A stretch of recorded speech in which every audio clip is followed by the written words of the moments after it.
Has expired. We'll move to question time. Senator Cadell. Thank you, President. My question is to the Minister representing the Minister for Climate Change and Energy, Senator Wong. Minister, your colleague, Minister Bowen, has repeatedly claimed Labor's family car tax is based off the American model. Last week, the Biden administration responded to legitimate industry concerns about its version of the fuel efficiency standards by significantly delaying implementation timelines and reducing the cost of emissions, the level of emission reduction. This was done, according to reports, to support consumer choice in the United States and to avoid expensive price hikes for households. Given the Albanese government's proposed family car tax sets a much more aggressive rate of emissions than was previously allowed in America, will the government follow President Biden's lead and listen to the legitimate concerns about its fuel efficiency model? Thank you, Senator Cadell. Minister Wong. Thank you, President, I thank Senator Cadell for the question and for his interest in this area, and I hope that his newfound enthusiasm from the Biden administration might extend to a renewed commitment to renewables, a belief in climate change actually being something that we need to respond to and to deal with, a belief that an energy transition matters.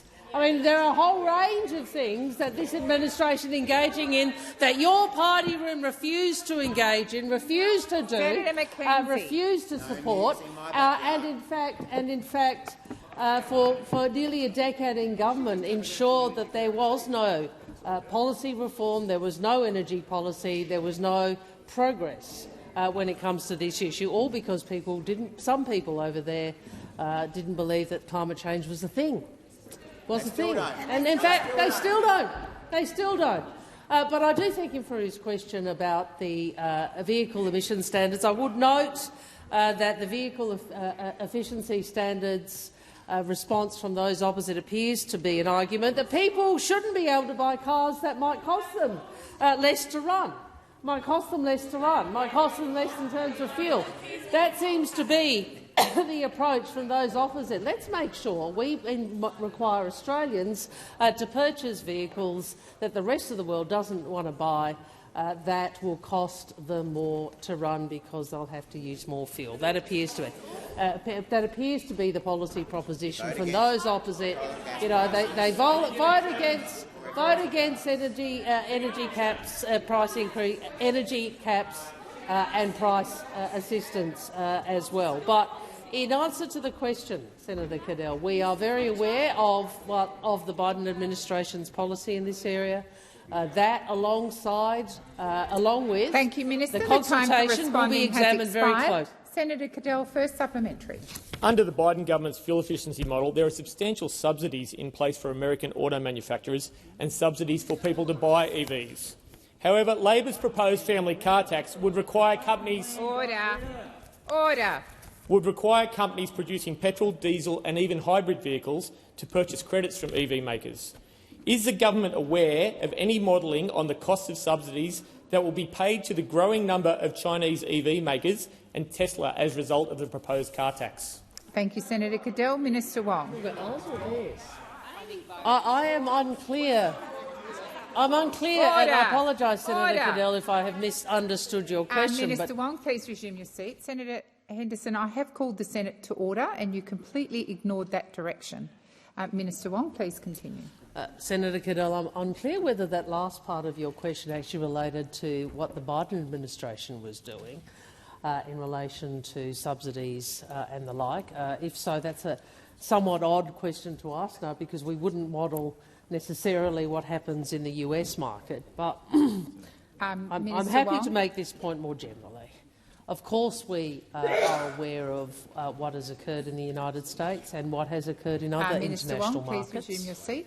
Senator Cadell. Explanation which is allowed. I believe the question was about the energy car tax in Australia at the end. It was, but it also went to what the Biden administration are doing, Senator Cadell. Minister Wong. But what I would say is the government has had a consultation process. The government will consider the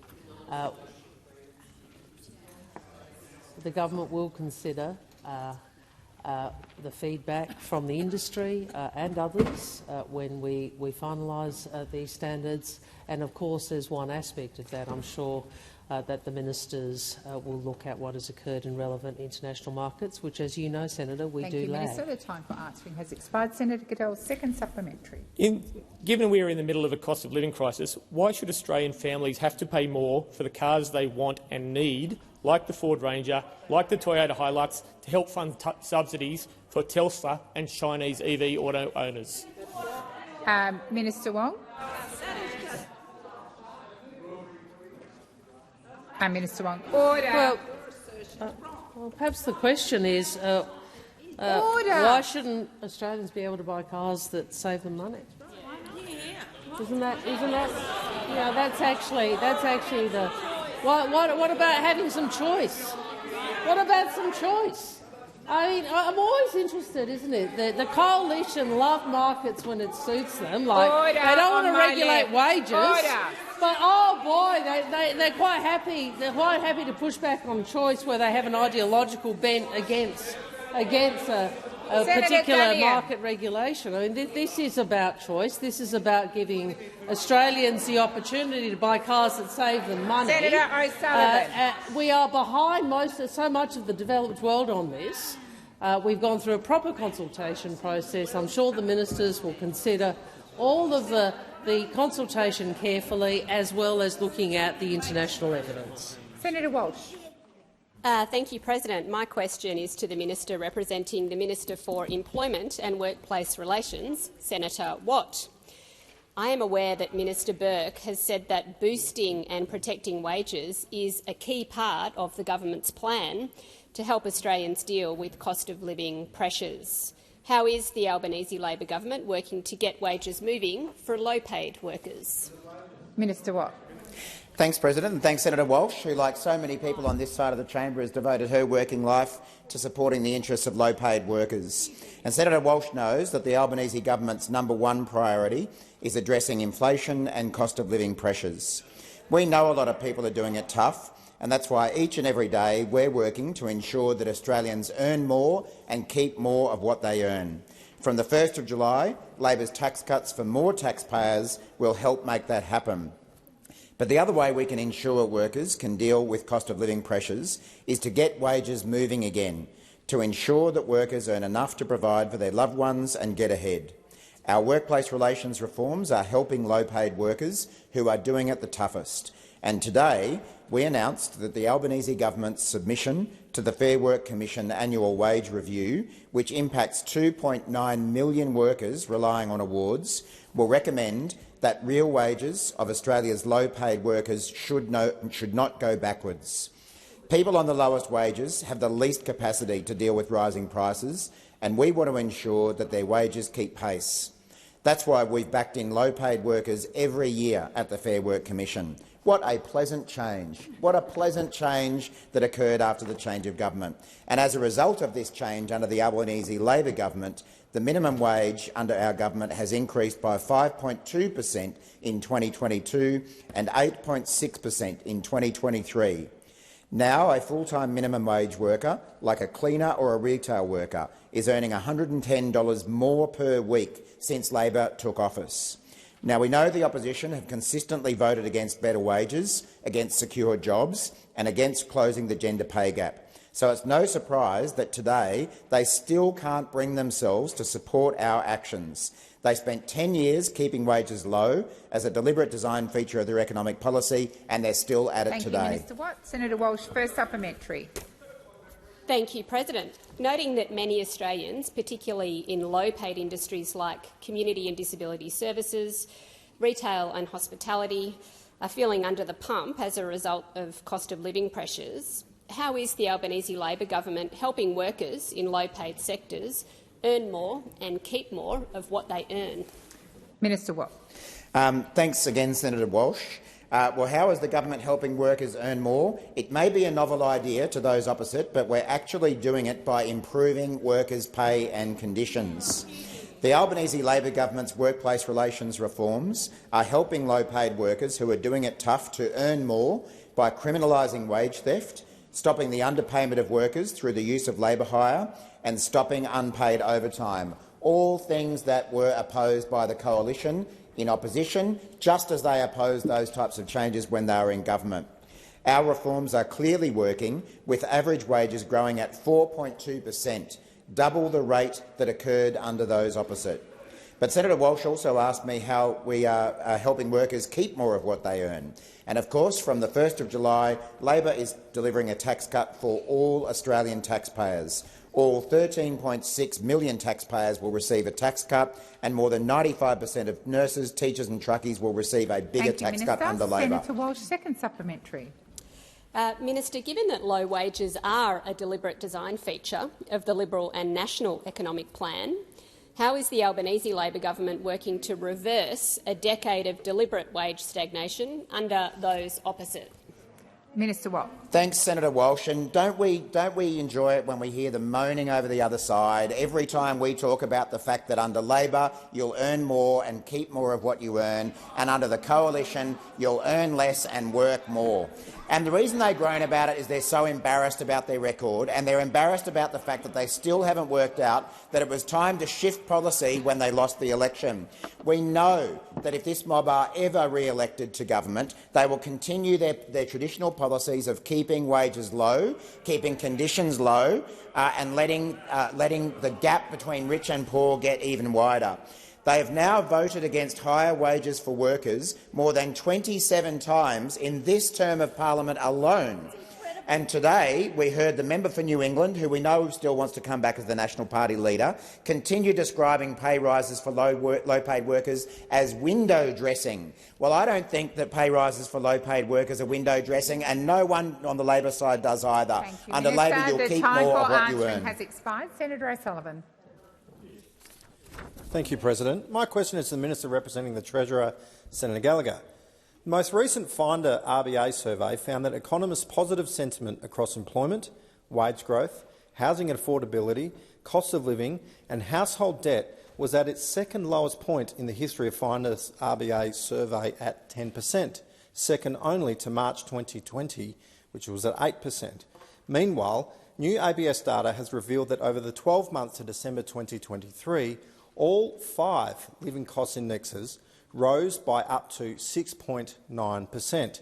Isn't it true that Australians are still worse off under Labor than they were a year ago? Thank you, Senator O'Sullivan. Minister Gallagher. Thank you. Well, there is no shortage of economic data that's published regularly about the high, and particularly focusing on the high inflationary environment that we inherited when we came to government in May 2022, and that has had an impact on how, on business confidence and how people are feeling. They're feeling under pressure. I don't think we've ever pretended otherwise, and that's why our entire effort since coming to government has been on how to ensure that inflation comes down and that we're able to make sensible investments to ease cost of living where we can. It's why we did the energy bill rebates that you opposed. It's why we put the caps on the gas industry and that you opposed as well. And now we're seeing some relief in that area with prices coming back a little bit. But we're not pretending that people aren't feeling under pressure. They are, and that's why our budgets have been focused on investments where we can afford to make them, where they're sensible, where they don't add to inflation. In fact, they take pressure off inflation, and the energy bill rebates and the rental relief did exactly that, where we can provide investments into childcare, where we can do more in housing. We've got a massive agenda in housing to provide more social and affordable housing options for people working with the states and territories. It's why we did our tripling the bulk billing rate. It's why we've opened the urgent care centres so people can get access to free or affordable health care. That's all of why our budgets have been targeted on making sure we can ease that cost of living, repair the budget, lower the debt, deliver a surplus and build up the drivers we need for future economic growth. Thank you, Minister. Senator O'Sullivan, first supplementary. Thank you, President. A recent report by Finance Research Institute Mozo revealed 3/4 of Australian mortgage holders are worried about their mortgage repayments in the face of consecutive rate hikes under this government. Why is the government ensuring rates stay higher for longer by committing to billions in new spending? Thank you, Senator O'Sullivan. Minister Gallagher. Well, I don't accept that question at all. It won't be any surprise, I think, to those opposite. We have been doing what we can, where we have areas of responsibility to work alongside the bank as they've been undertaking their tightening policy, while we have been making sure we're not adding to the work that they need to do. And I note those opposite like to talk about this calculator they've done of spending.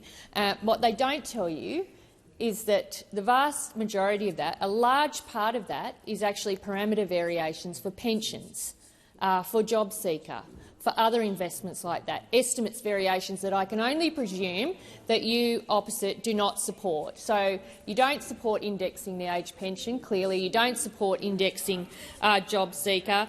You don't support all of those areas which automatically happen to ensure that when inflation is high, that we are supporting people. Thank you, Minister. The time for answering has expired. Senator O'Sullivan, second supplementary. Since the Albanese government has come to power, the cost of food is up 9%, the cost of housing is up 12%, the cost of insurance is up 22%, and the cost of gas is up 27%. With around 50,000 households due to exhaust their savings buffers by the end of next year due to record interest rates, how many Australians do you expect will lose their home under this government? Thank you, Senator O'Sullivan. Minister Gallagher. Thank you. Well, what Senator O'Sullivan doesn't say, of course, is that the interest rates for mortgage holders started increasing under your government. Right, only one. Yeah, right. And where inflation was its highest was under your government. It actually came off every quarter since, as we dealt with the significant policy issues and areas that your government, when in power, left unaddressed. For example, the energy crisis that we walked into, where Minister Bowen left the swearing-in ceremony to deal with the fact that the lights were going to go out. Because what had happened? Oh, that's right, a decade of failure to deal with those significant challenges. And we see it everywhere. We see it in housing. You talk about housing. The Commonwealth wasn't interested in housing unless it was about ransacking your super to go and buy a house for those young Minister people. Gallagher, please resume your seat. Order. Senator O'Sullivan. Point of order on relevance. In the 7 seconds remaining, I'm wondering if the minister could return to the final part of my question, which how many Australians do you expect will lose their home this year? The minister is being directly relevant. Senator O'Sullivan. Minister Gallagher. Oh, you finished? Sorry. Senator Cox.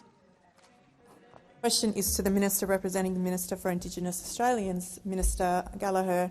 The government's first legislative change following the referendum is the Offshore Worker Safety Bill, in which Schedule 2, Part 2 gives the Minister for Resources the power to silence First Nations voices who are fighting to protect their sea country, including sea country that might be part of the Indigenous Protected Areas, the IPAs. Australia has also signed the High Seas Treaties in September last year, which sets out new obligations regarding marine protected areas on the high seas. My question is, are areas of sea country in IPAs exempt from offshore leases, and will they be included in any protected areas established or managed under the High Seas Treaty? Thank you, Senator Cox. Minister Gallagher. Thank you. And I thank Senator Cox for the question about the offshore gas safety legislation. And we've certainly, I think, had feedback from a whole range of organisations, including environmental organisations and First Nations groups, along with the industry, that have told the government that our system of consultation is not working, which is why we are developing those amendments to legislation. And there'll be further amendments, as I understand it, that will be moved in the House. And that will need to make sure that those regulatory changes will be consistent with our national environmental laws.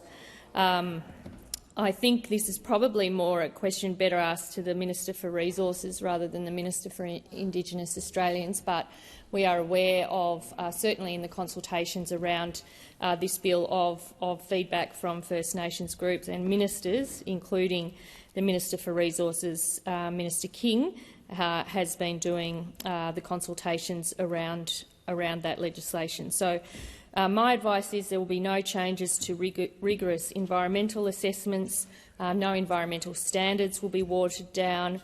There will be no fast track for offshore projects, but this bill will allow some reform to improve the safety of offshore gas workers and to fix the broken community consultation process on offshore projects that we have had feedback from those numerous stakeholders, including First Nations groups.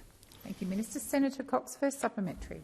Thanks, President. What's the point in having these protected areas if the government will not commit to protecting these areas from the drilling against the wishes of First Nations people in Indigenous protected areas? That's why it's to this minister. Thank you, Senator Cox. Minister Gallagher. Yeah, thank you. I think, and Minister Kings, and I'm not sure whether senators have been aware of it, but there have been amendments moved in the House to better capture the government's long-standing intention to maintain the integrity of our environmental and community protection regime. And so just refer you back to my earlier answer where I said the bill— Minister Gallagher, please resume your seat. Senator Cox. Just on a point of relevance, President, I was asking directly about the Indigenous protected areas, which is the responsibility of the Minister for Indigenous Affairs. Thank you. And your original question went to a part of a bill, so I do believe the minister's being relevant. Minister Gallagher. Thank you. And so my advice has been that the bill does not change the legal requirements for offshore consultation in any way, shape or form. So I think that does answer that question. There will be no changes to rigorous environmental assessments, no environmental standards will be watered down, and there will be no fast track for offshore projects involved or covered by this legislation. There have been some amendments moved, which I think better capture that focus, and the consultations that Minister King has done to date. Thank you, Minister. Senator Cox, second supplementary. Thank you, President. Why is this government ignoring the wishes of First Nations people who are fighting to protect their sea country and refusing to remove Schedule 2, Part 2 of this offshore worker safety bill? Thank you, Senator Cox. Minister Gallagher. Thank you. Well, the government doesn't ignore anybody or any stakeholder. In fact, we have made it part of our government's priority is to consult across the board and to consult widely on legislation and policies, because this government is about bringing people together, not dividing them. We are a very different government to the one that came before us, and a very different to the opposition that sits there, opposes everything, no new ideas, negativity all the way. And it is strange. I accept Senator Rennick, because you're not a great bringer-together of people, but this is the approach that we take here, is we want to consult with people. Minister, please resume your seat. I'll call you, Senator Scarr. I'm just waiting for order across the chamber. Senator Scarr. A personal reflection, President. Senator Wong. President, I'm sure Senator Gallagher will withdraw if Senator Rennick wishes her to, but I don't think he markets himself as the consensus guy. So, yeah, I thought it was in good nature, but if the senator wishes Senator Gallagher to withdraw, I'm sure she will. Senator Rennick, please resume your seat. Thank you.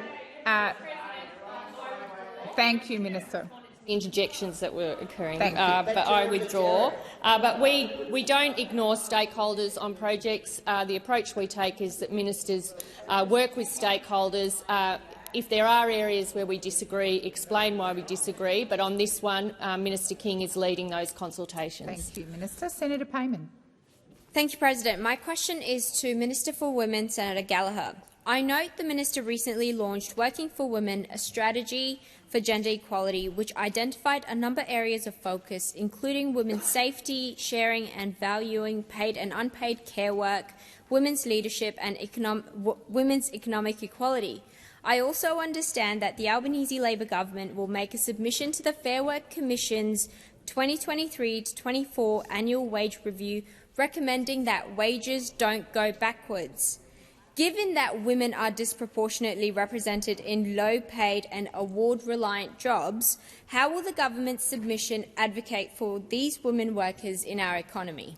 Thank you, Senator Payman. Minister Gallagher. Thank you very much, President. I thank Senator Payman for the question and really for a young senator, the amount of work she's already done in her career advocating on behalf of low-paid and women workers across Australia, but particularly in WA.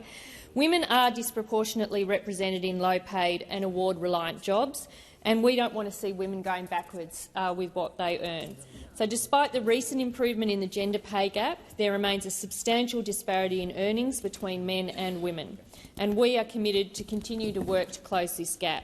The government is doing its job making the structural reforms that allow women to get a better deal out of the economy. And our submission to the annual wage review sticks up for millions of Australian women who want a better deal in their pay packets each week. Analysis in our submission shows that there is still work to do to lift women's labour force participation, that increases in the minimum wage are likely to decrease gender pay gaps and increase the incentive for women to enter the workforce or work more hours than they currently do, and that increases to minimum and award wages provide income boosts for those most likely to be in less secure employment, such as casual employees and multiple job holders, also where a lot of women find their employment. So Labor's Secure Jobs Better Pay reforms put gender equality front and centre in the Fair Work Commission's considerations, and through those reforms gender equality has been added to the minimum wages and modern award objectives. And as everyone in this place knows, that women's economic equality is a core priority for this government.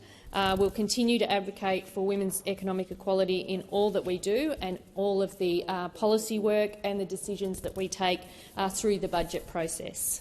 Thank you, Minister. Senator Payman, first supplementary. Thank you, Minister. I note the Albanese Labor government has announced several measures to deliver structural reform to the economy to help women get a better deal.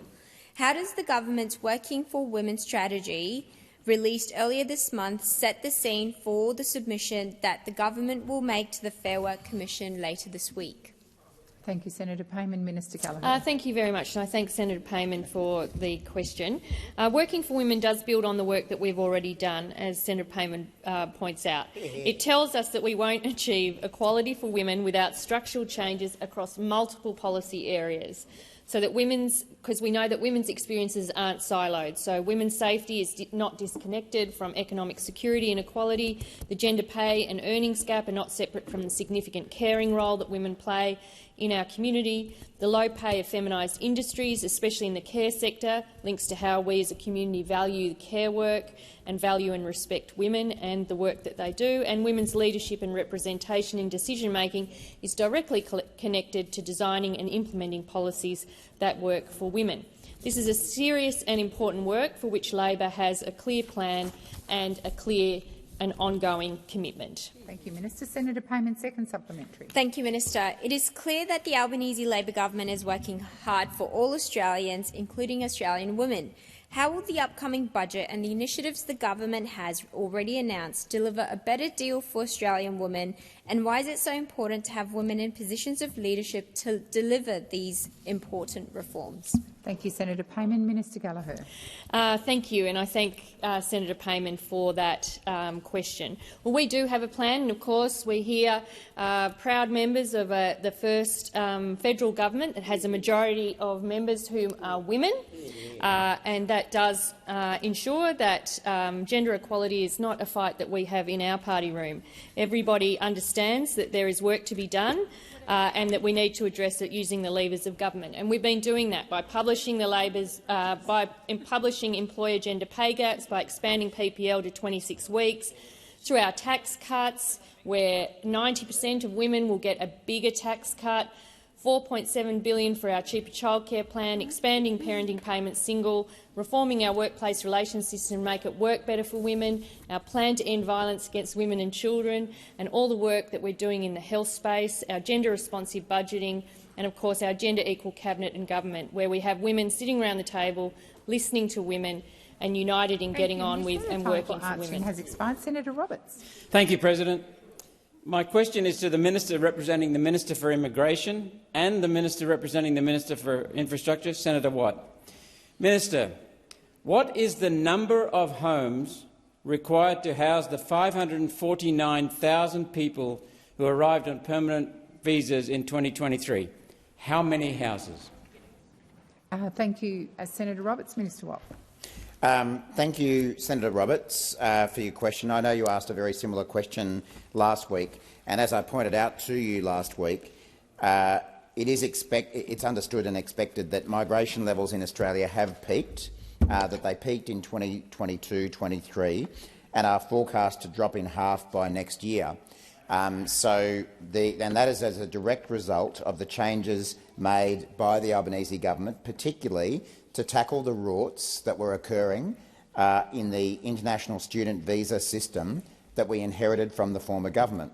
And the changes that we made late last year are already having a significant and immediate impact, with student visa grants down by more than 35% on last year's level. We are obviously strong supporters of the international education system. It's a very important export industry for Australia. It provides a wide range of benefits to Australia and the countries from which students come from.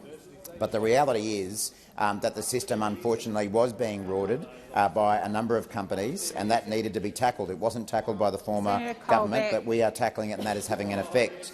Now, Senator Roberts, one of the things I also pointed out to you last week was that it's a little bit ironic. Order. It's a little bit ironic getting a question from a One Nation senator or a coalition senator or at times a Greens Party senator about what this government is doing about housing numbers, because of course what we've seen over and over again is a coalition between the Liberals, the Nationals, One Nation and the Greens Party teaming up to block action on housing by the Albanese Labor government. We saw it with the Housing Australia Future Fund, and Senator Roberts, if you were actually sincere in your concern, you would have voted for the Housing Australia Future Fund to build more homes. And if you were sincere in your concern, you'd be voting for the Help to Buy legislation that we're currently trying to get through this parliament, but is being blocked again by the Greens Party, by One Nation and by the Liberals and the Nationals. Thank you, Minister Watt. Senator Roberts, first supplementary. Thank you, President. Minister, what is the number of schools and hospitals required over the next 5 years to meet the needs of these 549,000 new permanent arrivals last year? How many schools and hospitals? Number, please. Thank you, Senator Roberts. Minister Watt. Well, it obviously goes to reason that Australia does need more hospitals and more schools in order to deal with a growing population, whether that be a population growing through natural increase or a population growing through migration. And again, Senator Roberts, we are trying to tackle 10 years of underinvestment by a coalition government in our health system and in our education system. And that's why Minister Jason Clare has only just recently reached agreements with a number of states and territories to increase education funding to the states, and why through National Cabinet in the last few months the Prime Minister has reached agreements with the premiers about increased funding for healthcare across Australia. Order. We know that 10 years of coalition government, propped up by One Nation, saw underinvestment in healthcare, underinvestment in hospitals, underinvestment in our schools. Please resume your seat. Senator Henderson, I called for order, then I called you personally. I would ask you to come to order and stop being disrespectful. Minister Watt, please continue. Thanks, President. So, Senator Roberts, one of these days you and your colleague Senator Hanson might like to back in a government that's actually delivering on health and education. The time for answering has expired. Senator Roberts, second supplementary. Thank you, President. Minister, planning for immigration requires planning for the houses, schools, hospitals, transport, food and drinking water that new arrivals need. We won't let you dump 2.3 million long-stay arrivals on the states and then wash your hands of them. This is the second time this sitting I've asked for the numbers, and the second time you have failed to provide them. If you have them, please provide them, and if you don't have them, then clearly this government is not up to the job of running Australia.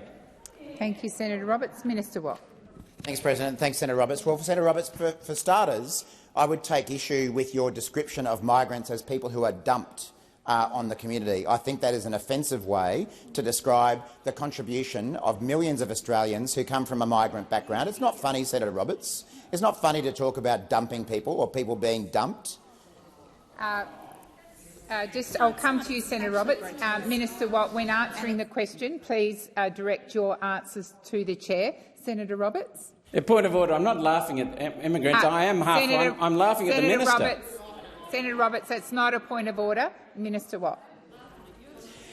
And I think that's especially the case now that Australia, I think the figures are approximately 1 in 2 Australians is either born overseas or their parents are born overseas. And we know that migrants make a great contribution to our country. The reality is, though, that as a result of the increase in migration after the pandemic and as a result of the roots in the international student system that were left behind by the coalition, action did need to be taken, and that's what we're doing. But what we're also doing is investing in the houses that Senator Roberts and his colleagues in the Liberal, National and most of all the Greens party want to keep blocking. If you want more housing, there's a really simple thing you can do. It's to vote with Labor for more housing rather than always oppose it. Thank you, Minister. Senator Dean Smith. Thank you very much, President. My question is to the Minister representing the Treasurer, Senator Gallagher. Last year, when asked whether or not the Albanese government would reduce the fuel tax credit for off-road use, Senator Watt responded, "I can confirm that this government has no intention whatsoever of getting rid of it. I recognise that the Grattan Institute has made that suggestion, but we have categorically ruled it out, both I and the Prime Minister." He also said that touching the diesel fuel rebate is not on this government's agenda. We are not considering it. We are not working on it. Minister, can you confirm that this remains the position of the Albanese government on the diesel fuel rebate, and can you emphatically rule out any changes to negative gearing under this government in the same way that your colleague, Senator Watt, was able to on the diesel fuel rebate? Thank you, Senator Smith. Minister Gallagher. We're in that time of the Festival of Parliament and Festival of Democracy, where we head towards budget, and it's the rule-in, rule-out game on every front, so that you then go and start whirring up, go to that scare campaign slot machine, put your coins in, rehash all the campaigns that you love to go out and scare the community with. You can be absolutely guaranteed that all the decisions that we take in the budget will be in the best interests of Australia. We've made it clear the areas where we have been focusing on tax reform. They have been with our very significant changes that were made to the former tax plan on stage 3, where we've ensured that 100% of taxpayers get a tax cut. That will be in the budget. We've made it clear that we're clamping down on multinationals through tax reform. Those changes are before the Senate. PRRT, those changes are before the Senate. High balance super accounts, those changes are before the Senate. That has been the area of focus for us in tax reform. That's a pretty considerable amount of tax reform, I would say, that's before this parliament and that we should be able to deal with. The other areas of focus for the budget is doing what we can to continue to ease cost of living pressures for Australians and their households, and of course the tax cuts will go part of the way to supporting them. They'll be a significant part of the budget. We've announced that we're doing super on PPL, again a significant change and a significant investment, but one that we think is important. They'll have significant investments in defence. And I think I've outlined those areas where we've focused our energy on tax reform. So I would say to Senator Smith, I know what this is all about, the rule-in, rule-out game. I've been clear about the areas of focus for us on tax reform. They are either before the parliament or have passed the parliament. Thank you, Minister. Senator Dean Smith, first supplementary. Thank you, President. Minister, can you provide a clear assurance that your government will not seek to make changes to the capital gains tax in the upcoming budget? A clear assurance. Minister Gallagher. Well, I think the Treasurer has already done that. He's made it clear that those are not areas of focus for the government in that area that you raise. Our focus has been on getting wages moving, making sure that people earn more, and then through our tax changes that they're able to keep more of what they earn, continuing to support the energy transition and how that occurs across the economy, the work we're doing in aged care, the work we're doing in health care, the work we're doing in early childhood education. They are all key areas of focus. Rebuilding and reinvesting in Medicare, another area of key focus for this government. All of our effort is going into managing the economic circumstances of the time, so making sure we're not adding to the inflation challenge, that we're continuing to see inflation moderate, that where we can find room in the budget, that we are paying down debt. Our interest bill is enormous, that we're managing that and making sensible investments where we can to make a difference to the lives of the Australian people. Senator Dean Smith, second supplementary. Thank you, President. Minister, after ruling out changes to superannuation, you doubled the tax on super for Australian retirees. After ruling out changes to franking credits, your first budget included increased taxes on franking credits. After ruling out changes to Stage 3 tax cuts, you broke your promise. How can you seriously believe Australians would trust a word that you would say about taxes or on any other policy matter? Thank you, Senator Dean Smith. Minister Gallagher. Australian people trust governments that front up and explain the decisions they're taking. And so where we did change our position on Stage 3, I should say, which is actually your policy now, Senator Smith, you voted to support it, that you front up and you explain what has led to this change, why the circumstances have meant that you have decided on this change, and you be upfront about it. And we certainly, in all of the discussions we have, whether it be with stakeholders, whether it be with constituents across our communities, that is the approach the government has taken. And I can tell you, when we are looking at our budget and putting together our budget, we're repairing the damage that we inherited. We're paying down debt. We've delivered the first surplus in 15 years. We're making room for important investments that were overlooked for a decade, including on the energy transition that you opposite are still struggling with, the concept that it even needs to happen. We're doing all of those things. Thank you, Minister. Senator Hanson-Young.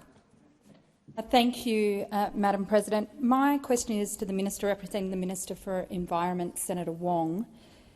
Minister, native forest logging is destroying critical habitat and pushing our endangered animals to the brink. Land clearing is destroying the homes of our iconic koala. An area of forest the size of the MCG is logged and bulldozed every 2 minutes. Wildlife like the koala, the swift parrot, greater glider and the northern quoll are hurtling towards extinction due to the destruction of their native habitat. Every time more forest is logged, more native wildlife die. Will the government's new environment laws put a stop to the destruction of koala habitat? Thank you, Senator Hanson-Young. Minister Wong.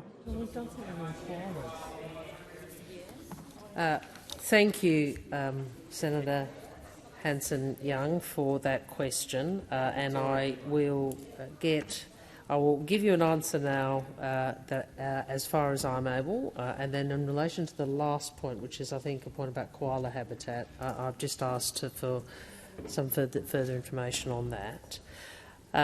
Obviously, I understand it's the position of the Greens political party to ban native forest logging under federal law. The government's position is that Australia still needs timber products, and therefore we would want to see a sustainable forestry industry. The government is investing over $300 million to modernise timber manufacturing infrastructure and to build the skills of the workforce and to grow more plantations, which already account for around 90% of the national timber production. But the senator is right. Native forests are valuable for many reasons, obviously carbon storage being one, native habitats including for endangered animals like koalas, leadbeater's possums and greater gliders, and there are economic benefits from protecting native forests. The minister is clear that she is committed to reforming environmental laws. These laws do not work for the environment and they don't work for business. And as part of the Nature Positive Plan, native forest logging will be regulated by national environmental laws through national environmental standards. In relation to threatened species, the senator would also know that the minister has announced a target of 0 new extinctions, the investment of over $500 million to better protect threatened plants and animals, and protecting an extra 40 million hectares of Australia's ocean and bush. Thank you, Minister. Senator Hanson-Young, first supplementary. Thank you. how does the government's commitment to zero new extinctions be met if you continue to destroy the homes of these animals? Minister Wong. Well, as I said, the government's view is that Australia still needs timber products and wants sustainable forestry jobs. So that is why we have a very substantial investment in modernising the timber manufacturing infrastructure, building the skills of the forestry workforce and growing more plantations, which already account for around 90% of national timber production, as I said before, and that's a substantial increase over the last years. I mean, this is a substantial investment. I appreciate that the Greens political party wants a banning of native logging in Australia. As I've previously said in this place, I've travelled a reasonable amount, particularly in the countries of Southeast Asia, and I've never understood why it is progressive policy to believe that we should source timber from countries which don't have the same level of environmental regulation. The time for answering has expired. Senator Hanson-Young. Order. Order. Senator Hanson-Young, second supplementary. Thank you, President. I think the drug dealers' defence is hardly worth commenting on in this argument. How much more native forest must be logged, and how many more koalas must die before enough is enough? Thank you, Senator Hanson-Young. Minister Wong. Well, Senator, you called it a drug dealer's defence. Order. Order. Some of us have actually spent a lot of time in Southeast Asia, in the forests of Southeast Asia, and are aware of the sort when we in this country don't use any timber other than plantation timber, then there's a discussion to be had. The reality is we still use timber products, and what we need to do is make sure we have a sustainable industry. And we continue to increase plantations, which have increased substantially over the last 20 years, as you know, both in terms of acreage but also in terms of the proportion of the industry. But I will push back on the assertion about drug dealers. I think that it is a reasonable proposition to say we live in a global economy and we ought to be trying to ensure that environmental protection occurs everywhere. Senator Marielle Smith. Thanks, President. My question is to the Minister representing the Minister for Climate Change and Energy, Senator Wong. In this morning's Age newspaper, I read that large investors and super funds are increasingly willing to fund renewable energy projects but have little desire to look at nuclear power. Can the Minister explain why the Albanese Labor government, as well as businesses and investors, is backing renewables, and what are the key concerns about nuclear energy? Thank you, Senator Smith. Thank you, Senator Smith, for that question. And as the senator knows, since we were elected, she and other members of this government have worked to stabilise the energy market, to provide electricity bill relief to those who need it most, and help Australia's energy transition. And the article that Senator Smith refers to looks at data from an annual survey released by the Investor Group on climate change. And what that data shows is since the Albanese Labor government has improved policy certainty and regulatory certainty, guess what?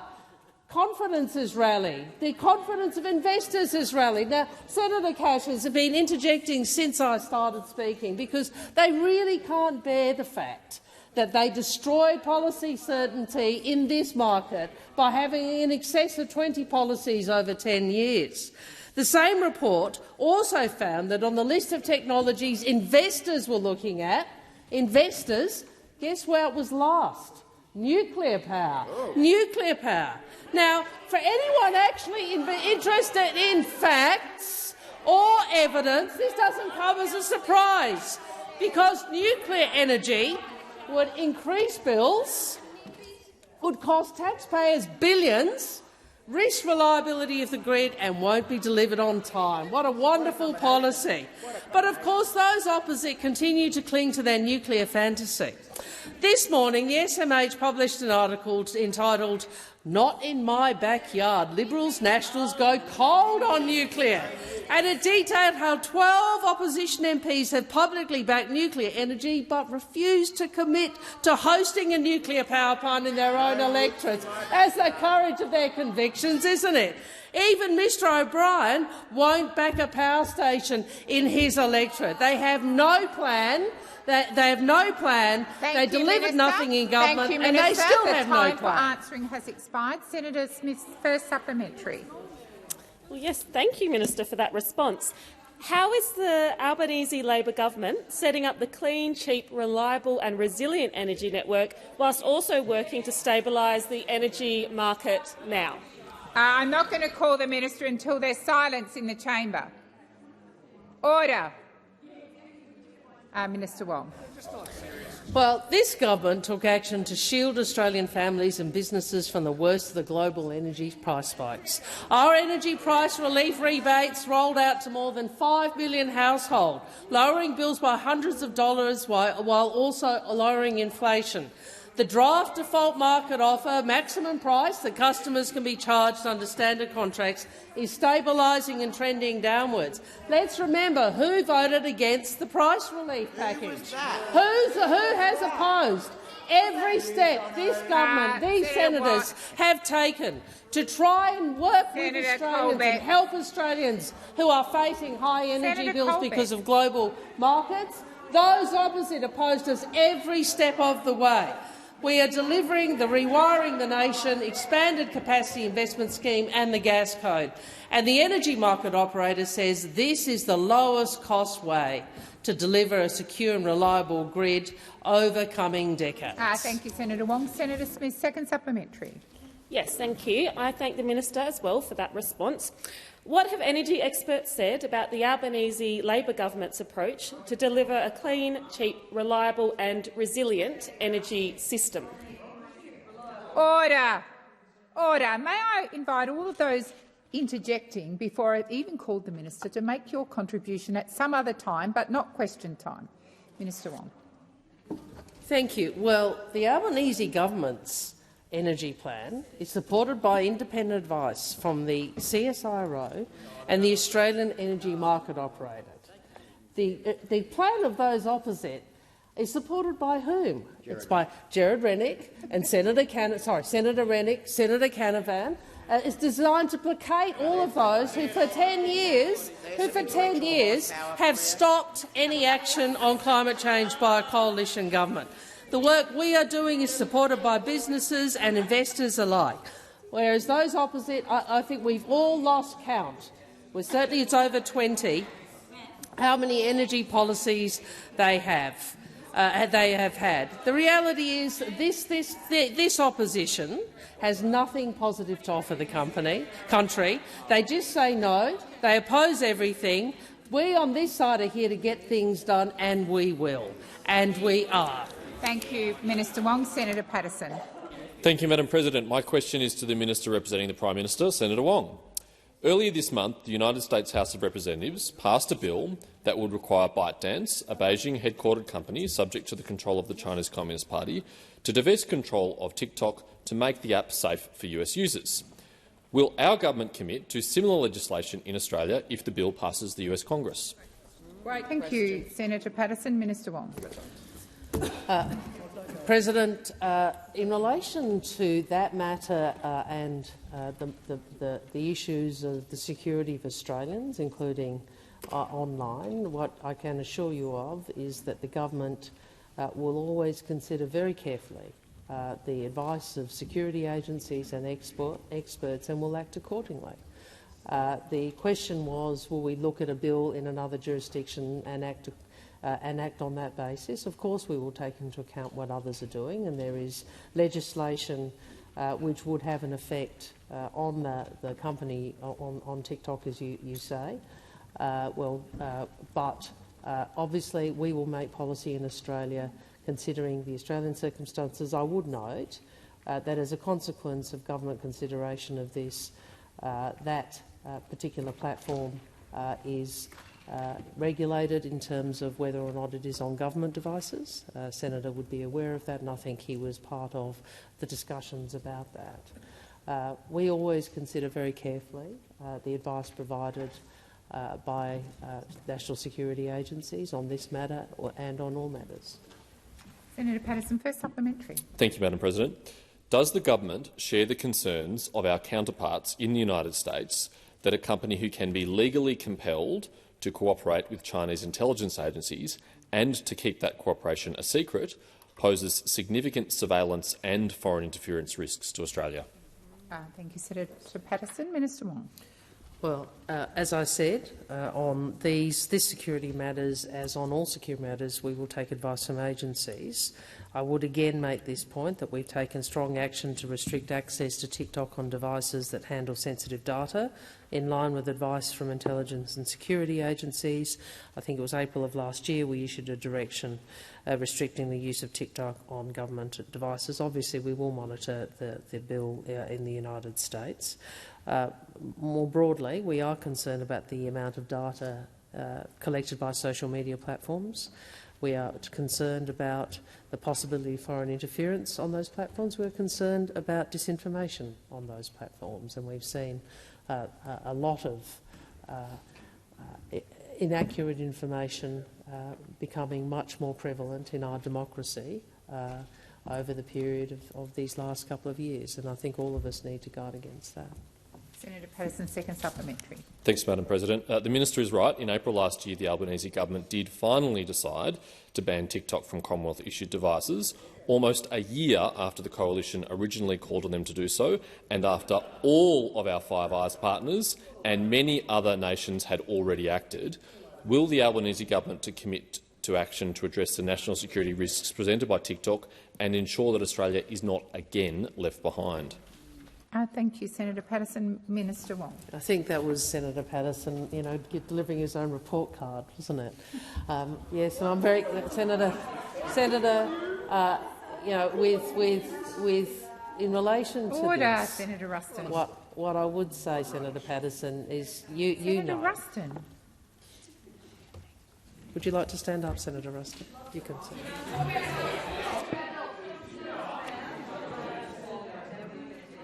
Minister, have you? Not Senator, at question time. Minister, please continue. Senator. Only two to go. Order. Senator Ayres. Minister. I think. Senator Patterson, we do work through the advice from agencies very carefully. You would also know, as given your role and your history, how a government, a democratically elected government, deals with the prevalence of misinformation online, the increased disinformation that we see. All of these issues are much more difficult and larger in scale now than they were 3 to 5 years ago. Minister. And I would welcome continued bipartisan Minister, work your time for together on answering has expired. Senator Green. Thank you, President. My question is to the Minister representing the Minister for Housing and Homelessness, Senator Farrell. Minister, I hear regularly from constituents in my home state of Queensland about the challenges of finding a safe and affordable place to call home, including essential workers struggling to find rentals close to their workplaces and young first home buyers finding it hard to enter the market. Can the Minister outline how the Albanese Labor government's broad and ambitious housing agenda is working to deliver more homes for Australia? Minister Farrell. Thank you, President, and thanks, Senator Green, for a very important question. We know there are still too many Australians without a safe and affordable place to call home. That's why we do have a broad and ambitious housing reform agenda to tackle the challenges we inherited after a decade of very little action from those opposite. We've committed more than $25 billion in new housing investments over the next decade. And unlike those opposite, we are working closely at all levels of government to deliver it. We're supporting states and territories through, firstly, the $3 billion New Homes bonus, secondly, the $500 million Housing Support Program, And thirdly, the $10 billion Housing Australia Future Fund, which will build 30,000 new homes. There's also the National Housing Accord, which will help deliver 2,000 affordable homes in cooperation with states and territories. In fact, President, homes are already being opened from our $2 billion Social Housing Accelerator, which will deliver another 4,000 new social homes. And our Help to Buy shared equity scheme will also help boost supply through an equity contribution of up to 40% for new homes. Help to Buy is targeted at helping low and middle-income Australians get into a home with just a 2% deposit. It will give a leg up into the home ownership dream for 40,000 Australian households. And importantly, it will help add to supply. It's the home Australia needs for the Australians who need them. Thank you, Minister. Senator Green, first supplementary. Thank you, President. I thank the Minister for his answer. It's encouraging to hear that the Albanese government is taking action and offering support to help ease the housing pressures on Australians right across the country. On home ownership, can the Minister update the Senate about the Albanese government's significant reforms to housing, including the Help to Buy scheme, and what support the program has received from stakeholders? Thank you, Senator Green. Minister Farrell. Thank you, President, and thanks Senator Green for her first supplementary question. The Help to Buy will give Australians a leg up into the home ownership dream, and importantly, it will help add to supply. It's not just us saying that. The master builders have said, and I quote, "It will succeed in translating the strong demand for homes that is out there at the moment into newly built homes on the ground." Even the Queensland LNP leader, David Crisafulli, said programs that allow equity like this are firmly in our focus. Apparently he said that. This support from industry and the Queensland LNP is fantastic, and we look forward to similar support from Mr Crisafulli's federal colleagues right over there. Thank you, Minister. Senator Green, second supplementary. Thank you, President. And thank you for that update, Minister. The Albanese Labor government is currently working to implement our plans to ease pressure on housing, help for Australians to buy their first home and to get more rental stock into the market. Can the Minister outline any challenges to the passage of this vital assistance and how work to help more Australians buy their first home? Thank you, Senator Green. Minister Farrell. Thank you, President, and thanks Senator Green for her second supplementary question. Help to Buy will bring home ownership back into the reach for more Australians, many of whom are renting right now, waiting for that opportunity. But there are obstacles, and they are sitting right over there. Yeah, they are. Those opposite talk a big game, but then they come in here and they vote against more homes. The Liberals and the Greens teamed up to delay the $10 billion Housing Australia Future Fund by 6 months. Every time the Liberals vote against delivering home ownership, help or building new homes, and the Greens delay these reforms, they are voting against Australians who need them. Penny? Thank you, Minister. Minister Wong. I ask that further questions be placed on notice. I thought you had one more, Senator. I ask that further questions be placed on notice.